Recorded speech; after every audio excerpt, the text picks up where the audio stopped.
Pour prendre soin de vos intestins, deuxième type de choses dont il ne faut pas abuser, ce sont les édulcorants artificiels. Et c'est intéressant parce que comme je viens de vous parler du sucre blanc, vous pourriez vous dire que la solution pour ne pas abîmer vos intestins à cause du sucre, ce serait justement de mettre des édulcorants, c'est-à-dire des choses qui ont le goût de sucre mais qui n'en sont pas et qui en plus ne contiennent pas de calories.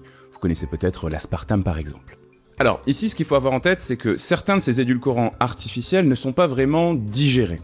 Ça veut dire qu'ils vont passer la première section de l'intestin, qu'on appelle l'intestin grêle, et arriver dans la seconde portion, qu'on appelle le gros intestin ou le côlon, quasiment intact. Et le problème, encore une fois sur moyen ou long terme, c'est que, comme l'étude scientifique que je vous remets juste ici et dans la description l'a prouvé, ce contact entre des édulcorants artificiels intacts et les bactéries va déséquilibrer petit à petit la flore intestinale. Et on va donc avoir le phénomène dont je vous parlais un petit peu plus tôt, cette fameuse dysbiose. Ça veut dire que petit à petit, les bonnes bactéries vont disparaître et les bactéries pathogènes vont s'installer.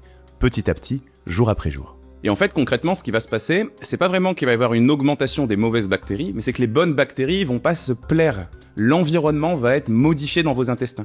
Elles vont donc mourir, elles vont donc partir petit à petit, et forcément le rôle compétitif, l'équilibre compétitif va être un peu déséquilibré, et de plus en plus de bactéries pathogènes vont s'installer. Et c'est comme ça que petit à petit, vous avez un petit peu plus le ventre gonflé chaque jour, des selles un petit peu plus liquides à chaque fois, un tout petit peu plus de ballonnement. Petit à petit, vous créez un problème sur du long terme.